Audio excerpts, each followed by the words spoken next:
মোদের নাই কেন ঈমান। মাস গেল তোর বছর গেল আর কে আছে বাকি, সবাই মিলে বল না তোরা নমাজ রোজা ধরেছি।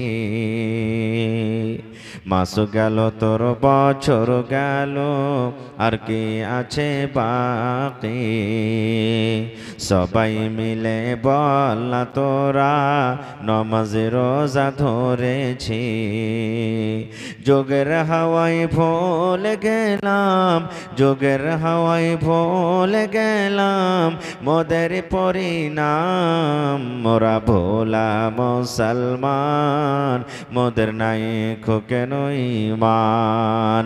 মোরা অবুঝ মুসলমান, মোদের নাই কেন ঈমান।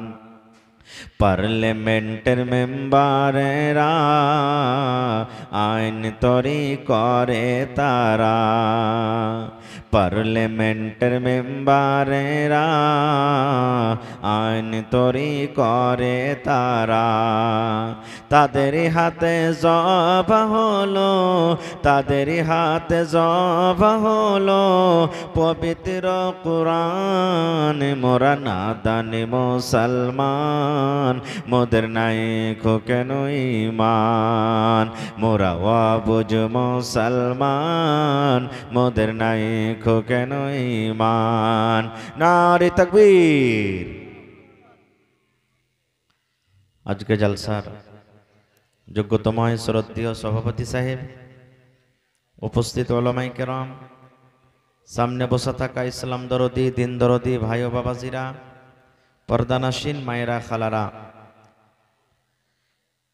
সমস্ত তারিফ ও গুণগান সে মহান আল্লাহ তাবারাক ওয়া তাআলার জন্য, যে মহান আল্লাহ তাবারাক ওয়া তাআলা এত শীত এত ঠান্ডা থাকা সত্ত্বেও নরম গরম বিছানাকে ত্যাগ করে এই পিন্ডালের তলাতে বসে কিছু বলার ও শোনার তৌফিক দিয়েছেন।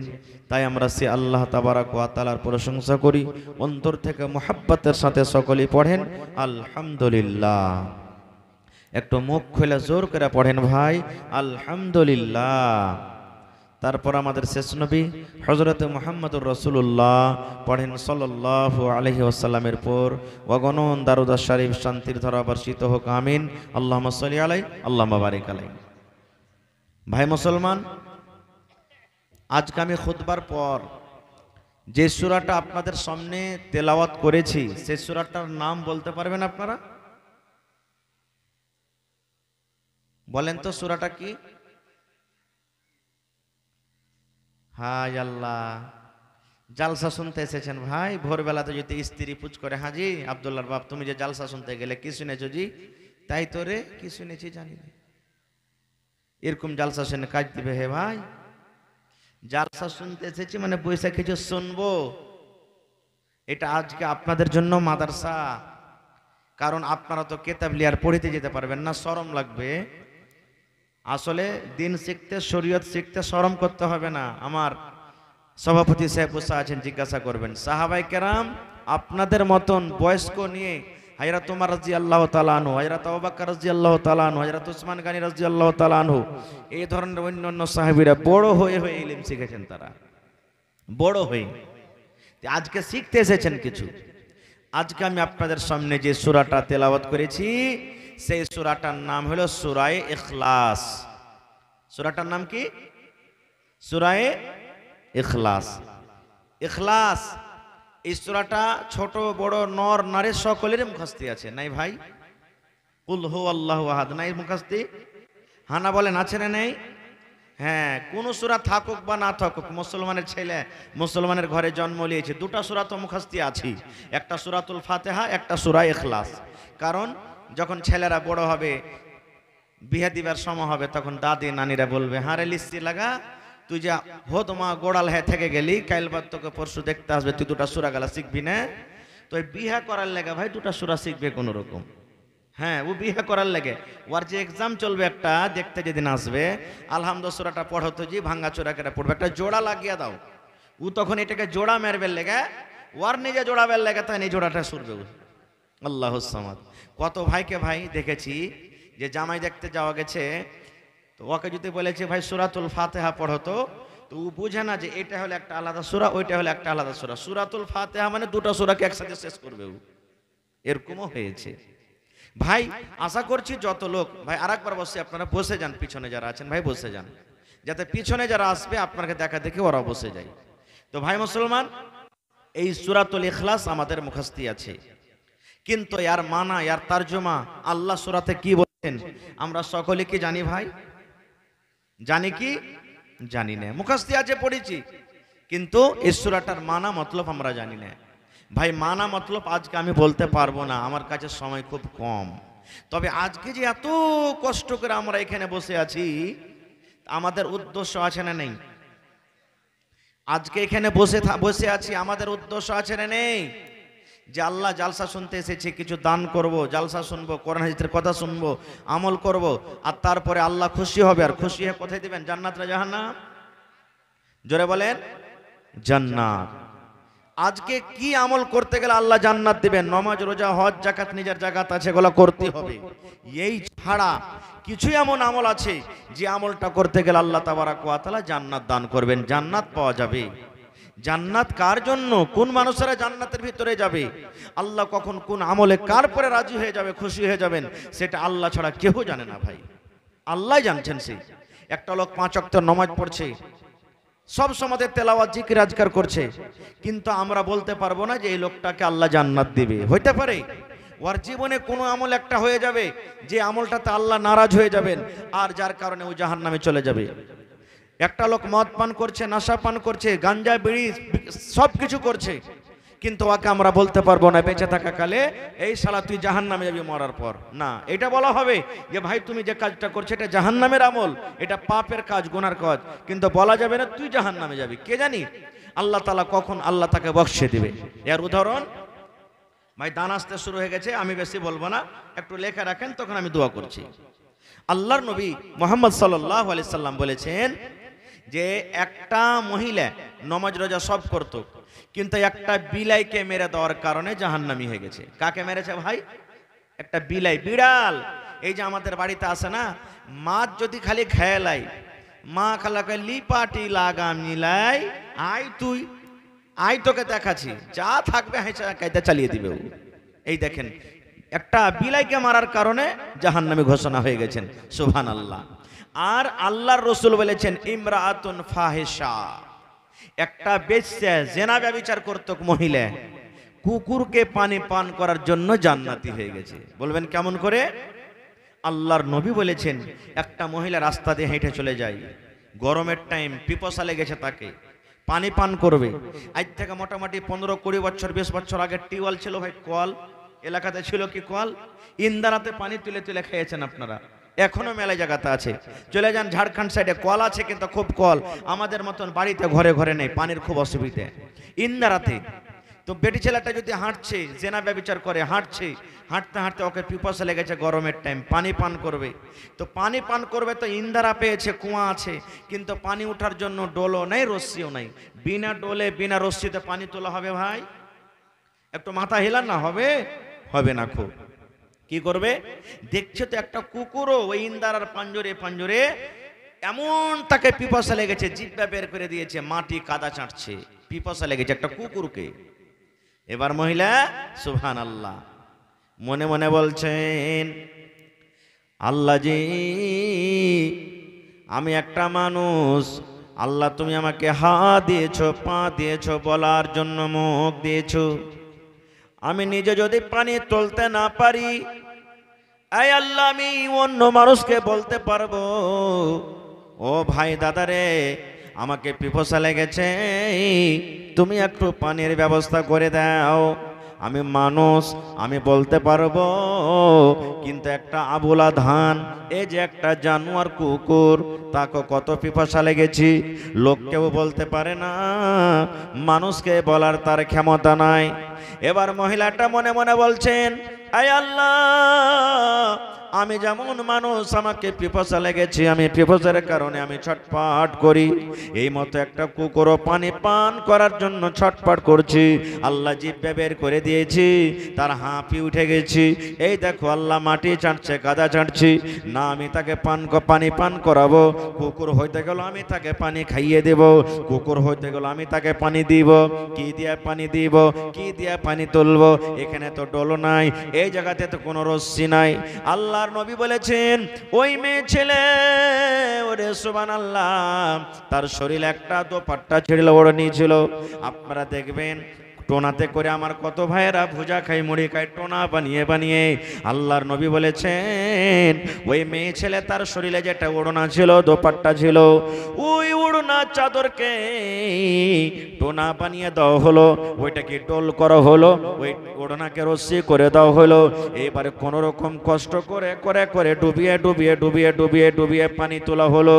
আল্লাহর নবী বলেছেন, ওই ওড়না দোপাট্টাতে সুবহানাল্লাহ পানি তুলে একটু পায়ের কমভাবে গর্ত করে কুকুরের সামনে পানিটাকে ঢেলে দেওয়া হলো। কুকুর জিভে দিয়ে চেটে চেটে চেটে চেটে পানি পান করলো। দেখবেন বাড়িতে গরু আছে, বকরি ছাগল আছে, পানি দিবেন তো ও চুম করে খাবে, যেমন মানুষ খায় চুম করে খাবে। আর কুকুর, ওকে পানি দিবেন, মার দিবেন, যাই দিবেন, ও চুম করে খাবে না, জিভে দিয়ে চেটে চেটে খাবে ভাই, জিভে চেটে চেটে খাবে।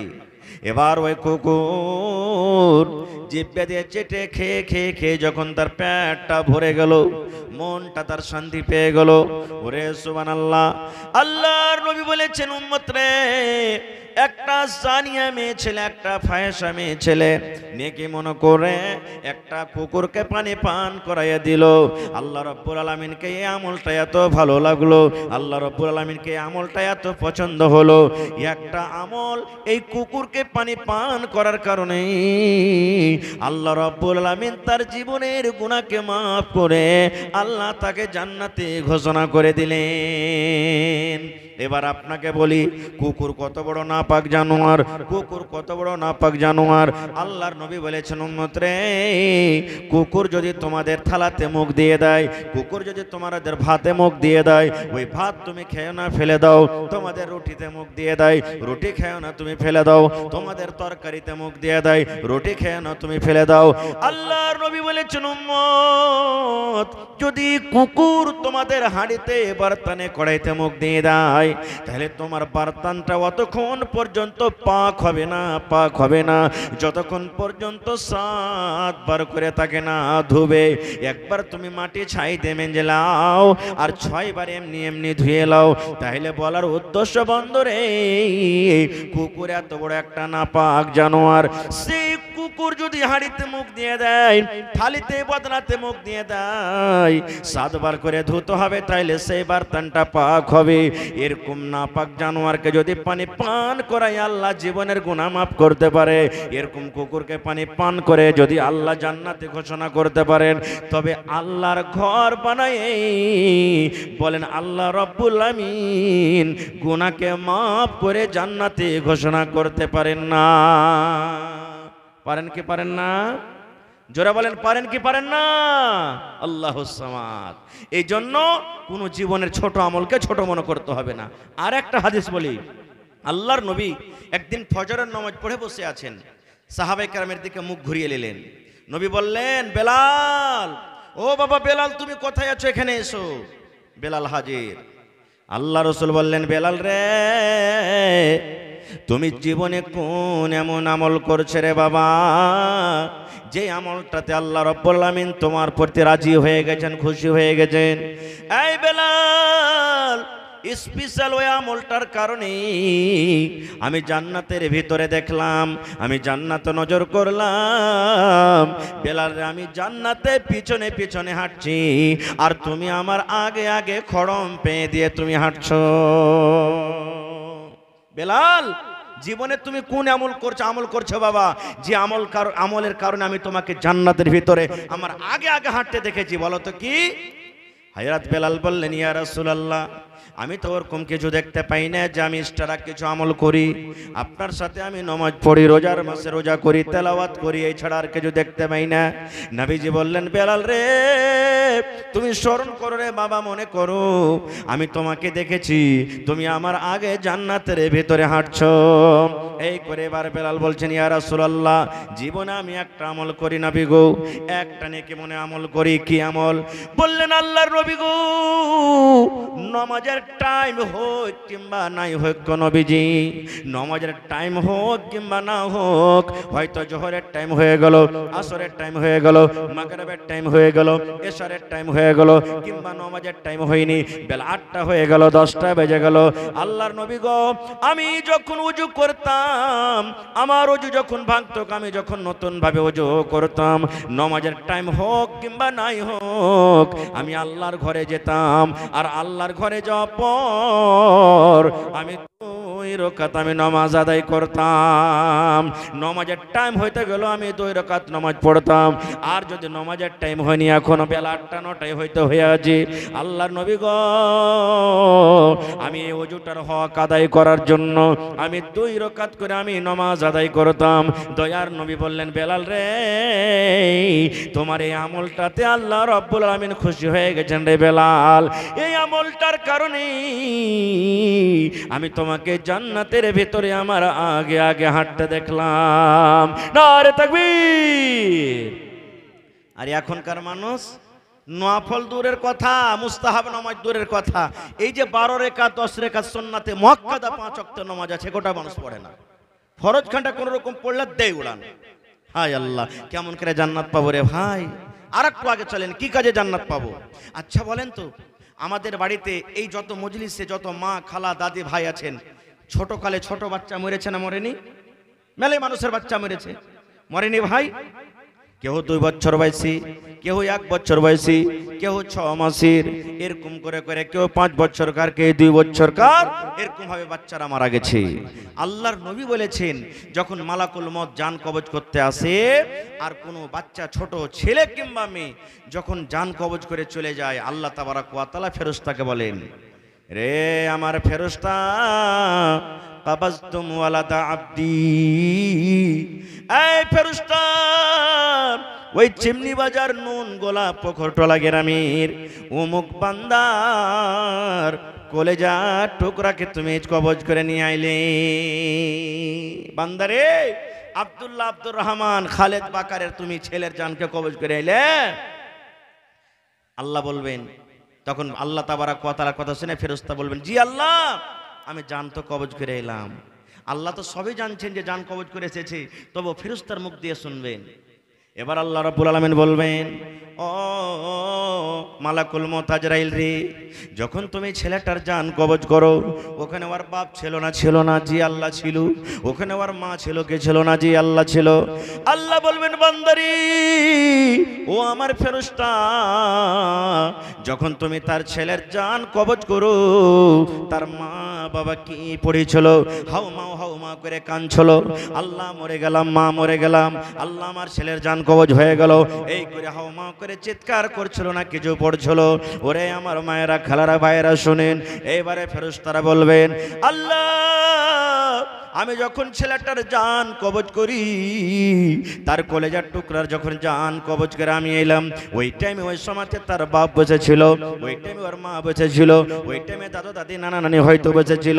আল্লাহ জি, তার মা বাপ কিন্তু কান্দেনি। আল্লাহ দোয়া পড়েছেন, কি দোয়া? ইন্না লিল্লাহি ওয়া ইন্না ইলাইহি রাজিউন, আল্লাহুম্মা আজুরনি ফি মুসিবাতি ওয়া আখলিফ লি খায়রাম মিনহা। মা মরে গেছে, খবর পেয়ে নিলেন, আব্বা মরে গেছেন, দাদু মারা গেছেন, দাদি মারা গেছেন, বিবি মারা গেল, স্বামী মারা গেল।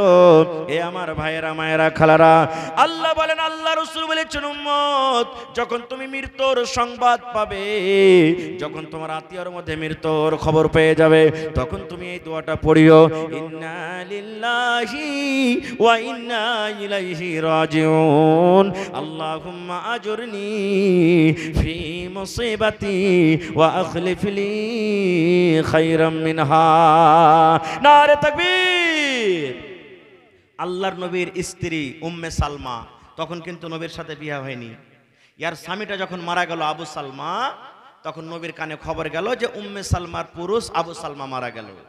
নবী তখন ওর কাছে গেলেন, যাওয়ার পর বলছেন যে এই উম্মে সালমা তুমি পড়ো ইন্না লিল্লাহি ওয়া ইন্না ইলাইহি রাজিউন আল্লাহুম্মা আজুরনি ফি মুসিবাতি ওয়া আখলিফ লি খায়রাম মিনহা। আল্লাহ যে মুসিবত আমার কাছে ছিল আল্লাহ এর থেকে আমাকে ভালো তুমি বদলা দিও। মাটি হয়ে গেল। তখন উম্মে সালমা বলছেন যে হারে হার পুরুষটা এত ভালো ছিল, এর থেকে কি আর কেউ পুরুষ ভালো হইতে পারে? এই যে মরে গেল আর আল্লাহ রাসূল দুয়া শিখাইলেন যে তুমি দুয়াটা পড়ো যে আল্লাহ যে তোমার পুরুষ ছেলে এর থেকে তোমাকে ভালো পুরুষ দেয়, ভালো বদলা দেয়। এর থেকে কি ভালো পুরুষ হইতে পারে? তো কবরে চলে গেল। ঠিক যখন তার ইদ্দত কেটে গেল, সুবহানাল্লাহ, যখন তার ইদ্দত পার হয়ে গেল, আল্লাহর নবী নিকার জন্য বিবাহের জন্য উম্মে সালমাকে পেগাম দিয়ে দিলেন, উম্মে সালমা রে আমি তোকে বিয়ে করব, যদি তুমি রাজি থাকো আমি নবী তোমাকে আমি স্ত্রী বানিয়ে দেব। যখন এই কথাটা বলা, ওরে আল্লাহ, উম্মে সালমা তখন বলছেন আল্লাহ তোমার কোরআন সত্য, তোমার নবী সত্য, তোমার নবীর দোয়া সত্য। আল্লাহ আমি ভেবেছিলাম আবু সালমা আমার স্বামী মারা গেল, ইয়ার থেকে দুনিয়াতে আমার পুরুষ কিন্তু বেশি ভালো হইতে পারে না, কিন্তু আল্লাহ জি আজকে দয়ার নবী আমাকে পেগাম দিয়েছেন, বুঝতে পারলাম গোটা পৃথিবীতে দুনিয়াতে নবীর থেকে বেশি ভালো স্বামী হইতে পারে না। না পারে ভাই? নবীর থেকে ভালো পুরুষ হইতে পারে? পারে না। খুব আহা ভাই আমার, এইবারে তখন ফেরেশতা বলবেন আল্লাহ তোমার তারিফ করে সালাত দোয়া পড়েছিল, তখন আল্লাহ তাআলা বলবেন যা ওই মা বাবার জন্য জান্নাতে একটা ঘর বানিয়ে দেগা, সবর করেছে জান্নাতে একটা ঘর বানিয়ে দে, আর ওই ঘরটার নাম রাখ বাইতুল হামদ। আহা আল্লাহ নবীর জামানাতে নবীজি একদিন রাস্তাতে হেঁটে চলে ইচ্ছেন, সহিহ হাদিস, কিসসা কাহিনী বলতে আসেনি, সহিহ হাদিস, রাস্তাতে হেঁটে চলে ইচ্ছেন, এক দু মিনিট, নবীজি রাস্তাতে হেঁটে চলে ইচ্ছেন। এবার একটা মহিলা, একটা বেটি ছেলে কবরে পড়ে পড়ে কাঁদছে, বসে বসে খুব কাঁদছে হাও মাও করে। আল্লাহর নবী তখন মহিলাকে বলছেন এ আল্লাহর বান্দি তুমি কার জন্য কাঁদছো? বলছে আমার বেটা মরেছে। সেই বলছে কাঁদতে হয় না, কান্দিও না তুমি, কাইন্দা কি একে পাইবে? আরে যে মরে গেছে মরে গেছে, কান্দিও না, দুয়া দুরুজ করো। ও মহিলাটা কিন্তু চিনে না যে এটা আল্লাহর রসুল। তখন ওকে কি বলছেন, হ্যাঁ হ্যাঁ তুমি নিজের রাস্তা দিয়ে চলে যাও, তোমার কেহ মরলে তুমি বুঝতে পারতে যে কতখানি ব্যথা, কতখানি দরদ। তোমার তো কেহ মরেনি, তুমি তো বুঝতে পারো না, আমার বেটা মেরেছে, আমার দরদ হয়েছে। এখান থেকে চলে গেল। এবার পাঁচজন একজন সাহাবী ছিলেন, এবার সেই সাহাবী বলছেন মহিলা কি, ও আল্লাহর বান্দি তুমি কি করে দিলা? আল্লাহর বান্দিরে বলছে কি হয়েছে? বলছে আল্লাহর বান্দিরে এই যে তুমি একটা লোককে এরকম ভাবে তুমি কথা বলে দিয়েছো রে বান্দি, এটা হলো দয়ার নবী, এটা হলো আখরি নবী, এটা হলো আখরি রসুল, এই জন্য তুমি এই লোকটাকে তুমি চেনো না, যার কারণে এরকম কথা বলে দিয়েছো। এবার দৌড়াতে দৌড়াতে দৌড়াতে সেই পিছনে পিছনে আল্লাহর নবীর বাড়িতে চলে গেলেন। যাওয়ার পর আল্লাহর নবীকে বলছেন ইয়া রাসূলুল্লাহ আপনাকে আমি চিনতে পারিনি, জানতে পারিনি নবী গো যে আপনি আখরি নবী, আর আমি কাঁদবো না, আমি সবর করলাম, আমি ধৈর্য ধরলাম। আল্লাহ রাসূল বললেন মহিলারি যখন তোমার বাড়িতে মুসিবত আসবে, তোমার কলিজাতে বুকে যখন ধাক্কা লাগবে, যেমনই তোমার মুসিবতটা বাড়িতে এলো, তুমি প্রথম তোমাকে সবর করতে হবে, হাওমা করে চিৎকার করতে হবে না। ইয়ার মানে হলো সবর। আর কেন্দে কেন্দে কেন্দে চোখ মুখ ফুলিয়ে দিবে, পেটকে ফুলিয়ে দিবে, আর তারপরে যদি বলো আমি সবর করলাম, এর মানে এটা সবর নয়, এর মানে এটা সবর নয়। আজকে আমার মা খালাদের অবস্থা, ওরে আল্লাহ যদি কোনো সুইনালায় খালি যে কেউ মরেছে, ওর মুখে হাত দেওয়া যাবে না, হাও মা করে চিৎকার করে এমন জোর জোর করে গলা বাজিয়ে বাজিয়ে কানবে, 10-20 বাড়ির মায়ের লোক সব জমা হয়ে যাবে, লাখে পুঁটা না থাকলে সাই সুই করে কানবে, আর একবারে মনে হয় ওরে কি হয়ে গেল। এই তো অবস্থা ভাই আমার। এই যে আজকে মসজিদের জালসা, মসজিদের জালসা না, মসজিদটা কার ঘর? জোরে বলেন কার ঘর? আল্লাহর ঘর। আহা, এই ঘরটা বানাইতে গেলে নেকি আছে না নাই? জোরে বলেন। আল্লাহ নবী বলেছেন, মান বানা লিল্লাহি মসজিদান বানাল্লাহু লাহু বাইতান ফিল জান্নাহ। আমি 5 তলা বাড়ি বানিয়ে দিলাম, বানাইতে হবে কিন্তু তার ফজিলত বয়ান করা হয়নি। আমি 5 তলা হোটেল বানিয়ে দিলাম, সাংমারমার কামরা দিয়ে একবারে পাথর দিয়ে আমি বানিয়ে দিলাম, তার ফজিলত বয়ান করা হয়নি। আল্লাহ রাসূল বলেছেন, ও চিমনি বাজার এলাকার মায়েরা, খালারা, ভাইয়েরা শুনেন, দয়ার নবী বলেছেন, উম্মত রে, যদি তোমরা আল্লাহর একখানা ঘর বানিয়ে দাও, আল্লাহর ইবাদতখানা যদি বানিয়ে দাও, আল্লাহ রাব্বুল আলামিনের ইবাদত করার জন্য, আল্লাহকে রাজি করার জন্য, 5 ওয়াক্ত নামাজ পড়ার জন্য, তাসবিহ তাহলিল জিকির আজকার করার জন্য, আল্লাহর যদি এখন ঘর বানিয়ে দাও রে উম্মত, বানাল্লাহু লাহু বাইতান ফিল জান্নাহ, আল্লাহ রাব্বুল আলামিন তোমার জন্য জান্নাতের ভিতরে এখন ঘর বানিয়ে দিবে। এই হাদিসের পরে বিশ্বাস আছে না নাই ভাই? দুনিয়াতে যদি আল্লাহর ঘর বানান তো জান্নাতে আল্লাহ ঘর বানাবে। হাদিসের পরে বিশ্বাস আছে না নেই? এখানে হাজী সাহেব আছেন কেউ? এখানে আছে মজলিসে হাজী সাহেব কেউ? এটা মাশাআল্লাহ। হাজী সাহেব দেখবেন যখন হজ করতে গেছিলেন তখন 6 মাস বছর আগে ওর জন্য ওকে টাকা ডালতে হয়েছে। যেমনই টাকা দিয়েছে, এখানে তারের ভিতর ভিতর ভিতর ভিতর ভিতর টাকা চলে গেছে সৌদি আরব। আর ওইখানে যায় হাজী সাহেবের নাম লেখা আছে রুমে, হ্যাঁ অমুক গ্রামের হাজী, নাম এটা, বাপের নাম এটা, এত নম্বর রুমে থাকবে, এটা হলো ওর ডেরা, এতদিন থাকবে, এটা খাবার ব্যবস্থা, এই কুরবানিটা ও করবে, সারা কিছু ওখানে রেডি ছিল। ছিল না ছিল না হাজী সাহেব? ভাইরে, দুনিয়াতে যদি মানুষ এতখানি করতে পারে, আপনি এখানে বসে আছেন, আহা, দিল্লি যাবেন, কলকাতা, পাটনা যাবেন, আগলা মাসের যাবেন 10 তারিখে আপনি একবারে বোম্বে চলে যাবেন, কম্পিউটার দোকানে গেলেন, টিকিট বানিয়ে দিলেন, আপনার জন্য ওই সিটটা রেডি হয়ে গেল না হলো না? জোরে বলেন, হলো না হলো না? ওই সিটটাতে যদি কেউ বলে যে এটা আমার সিট, বসতে পারবে? বসতে পারবে ভাই? কেউ বসতে পারবে না। তবে বন্ধুরে, মানুষের ইলম, মানুষের জ্ঞানে যদি মানুষ এক দেশ থেকে অন্য দেশে মানুষ ঘর করতে পারে, সুবহানাল্লাহ। এই যে আপনারা দেখেছেন, যারা আমাদের বৈজ্ঞানিক, যারা সায়েন্সে দা জমিনের ওপর পর্যন্ত গেছে, আর এই দুনিয়া থেকে কত লোক জমিনের ওপরে জমিন কেনা, চাঁদের ওপরে জমিন কেনার চেষ্টা করেছেন। এই ভাই মুসলমান, তবে আল্লাহ নবী বলেছেন, উম্মত, দুনিয়াতে যদি আল্লাহর ঘর বানিয়ে দাও, আল্লাহ রাব্বুল আলামিন তোমার জন্য জান্নাতের ভিতরে ঘর বানিয়ে দিবেন। এই যে কাবা শরীফ, যে কাবা শরীফের দিকে মুখ করে আমরা নামাজ পড়ি, আমার হাজী সাহেব হজ করেছে, যান তওয়াফ করেছেন, ওই কাবা শরীফে একটা পাথর লাগা আছে, ওই পাথরটার নাম হলো হাজরে আসওয়াদ, যাকে চুমা দিতে হয়। আল্লাহর নবী হযরত ইব্রাহিম আলাইহিস সালাম এবং তার ছেলে ইসমাঈল আলাইহিস সালাম, দুই বাপ বেটাতে কাবা শরীফকে নির্মাণ করেছেন। ওরে সুবহানাল্লাহ, আল্লাহ তাবারক ওয়া তাআলা বললেন, ইব্রাহিম, তুমি এবং তোমার ছেলে যাও যাও, দুইজন মিলে আমার ঘর কাবা শরীফকে বানিয়ে দাও।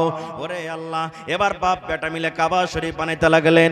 ইসমাইল নবী পাহাড় থেকে পাথর মাথাতে করে ডুয়ে ডুয়ে ডুয়ে আব্বাকে দেন, আর আব্বা সুন্দর করে রাজমিস্ত্রি সাজিয়ে সাজিয়ে দেওয়াল খাড়ো করেন। ঠিক 1 থেকে 2 মিটার যখন হয়ে গেল, এবার ওরে আল্লাহ, আমাদের এলাকাতে দেখবেন মিস্ত্রিরা একটা চাঁচড়ি বানিয়ে দেয়, ওরে আল্লাহ একটা উপরে বাতির জায়লা দিয়ে দেয়, ওর উপরে তখন চড়ে চড়ে ঘর তৈরি করে। এই মতো ইসমাইল নবী একটা পাহাড় থেকে সুন্দর ধরনের একটা পাথর নিয়ে এসে দিয়ে দিলেন। এবার ইব্রাহিম নবী সেই পাথরের উপরে চড়ে ঘর বানাইতে শুরু করলেন। আল্লাহ রাব্বুল আলামিন সেই পাথরকে, সেই জায়গাকে এত ভালোবাসলেন, তার নাম রেখে দিলেন মাকামে ইব্রাহিম। আল্লাহুস সামাদ। তো ভাই মুসলমান, বলার মেলায় কথা আছে। এই যে দেখেন, গত বছর একটা জালসা করেছি আমি বনালীর পার্শ্বে খড়বাড়ি মুজাহিদ মুখিয়ার গ্রামে। এবারও জালসা ছিল, কিন্তু বৃষ্টি হয়ে যাওয়ার কারণে জালসাটা হয়নি। একটা লোক, মসজিদের জালসা ছিল, 7,95,000 টাকা এসে লগত দিলেন, বলেন মাওলানা দোয়া করে দেন, মসজিদের জালসা। আহা, একটা মহিলা 1 লক্ষ টাকা, কেউ 2.5 লক্ষ, কেউ 3 লক্ষ, এই করে করে দান দিয়েছেন। ভাই আজকে হলো মসজিদের জালসা, আল্লাহর ঘর, যে গোটা পৃথিবীর মধ্যে সব থেকে উত্তম ভালো জায়গা, সেই ঘরের জন্য 1 টাকা দিবেন তো আপনার কাছ থেকে 1 টাকা নেব। তবে ভাই দেখি তো আজকে কোন এমন ভাই, মা, খালা, দাদি, নানি আছেন যে 1 কাঠা 1 ডিসমিল জমিন দান করতে পারবেন? হয় মসজিদের আঞ্জর পাঞ্জরে থাকলে লাগিয়ে দেন, মাওলানা জীবনে কিছু আর নাই আমার, মরে গেলে সব পড়ে থাকবে, এই 1 কাঠা জমি আমি মসজিদে লাগিয়ে দিলাম। আর যদি না থাকে, মাঠে ময়দানে আছে কোনো জায়গাতে, মাওলানা আমি দিয়ে দিলাম 1 কাঠা কিংবা 1 ডিসমিল জমিন, বিক্রি করে যা টাকা হবে আমি মসজিদে লাগিয়ে দেবো। দেখে আছেন কেমন? এবং ভাই মোটামুটি এই মসজিদে 50 কন্ট্রোল মোটামুটি রড লাগবে আপনাকে ছাদ পেটাইতে, 200 থেকে 300 পকেট সিমেন্ট লাগবে আপনার, মোটামুটি এই দেখেন 10 থেকে 15 গাড়ি গিট্টি এবং ভালো লাগবে। ভাই বেশি আপনার কাছে চাইনি, যে যা পারবেন দিবেন। আইসন তো দেখি 20টা লোক খাড়িয়ে যান, মাওলানা আমি 1 গাড়ি বালু দিলাম, মাওলানা আমি 10 বড়া সিমেন্ট দিলাম, মাওলানা আমি 50 বড়া সিমেন্ট দিলাম, মাওলানা আমি